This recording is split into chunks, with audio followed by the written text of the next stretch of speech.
Kita ke informasi dari kasus dugaan korban pelecehan oleh pria difabel di Nusa Tenggara Barat. Jumlah korban kini bertambah saudara hingga 10 orang.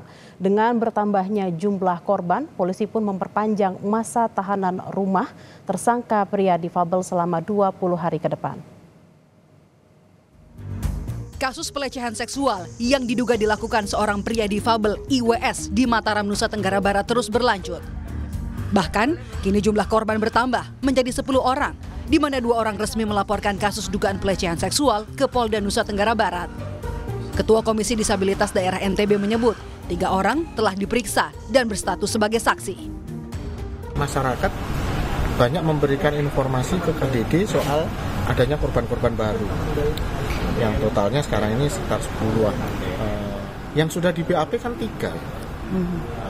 Jadi yang di BAP itu berstatus sebagai saksi dan juga saksi korban, bukan saksi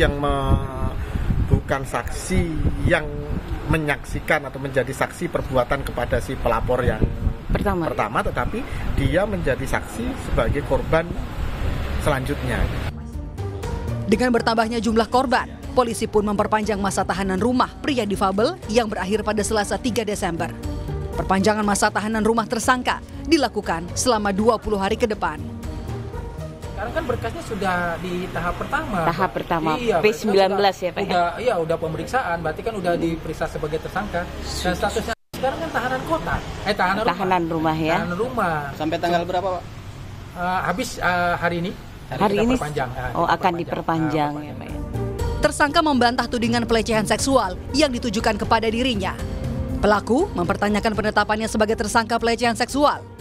Namun, Koordinator Komisi Disabilitas Daerah, Joko Sumadi, memaparkan hasil penilaian personal terhadap tersangka.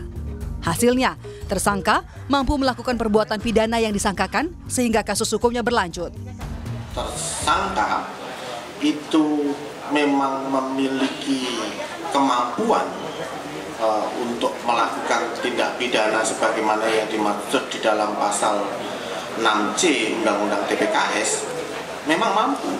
Kami juga melakukan, kalau di dalam konteks penanganan kasus kan di awal ketika disabilitas berhadapan dengan hukum itu ada namanya penilaian personal, dan penilaian personal ini kami lakukan antara Polda dengan KDD, itu melakukan penilaian personal sehingga memungkinkan bahwa memang si pelaku memiliki kualifikasi dan mampu dipertanggungjawabkan terhadap kasus ini sehingga kasus ini tetap berlanjut. Tapi penekanan saya dari awal tadi adalah bahwa kasus ini lanjut, tetapi hak-hak tersangka sebagai disabilitas itu tetap dilindungi dan dipenuhi. IWS, tersangka pelecehan seksual, membantah laporan korban lainnya. Ia mengaku hanya mengajak satu perempuan. Ia juga mengaku heran ditetapkan sebagai tersangka kasus pelecehan seksual. Kan pertama satu cewek, yang saya ajak pergi satu cewek, kok ada 2 yang masuk ke kamar itu? Enggak, maksudnya yang laporan itu, ya gitu. Laporan ada 2 korban.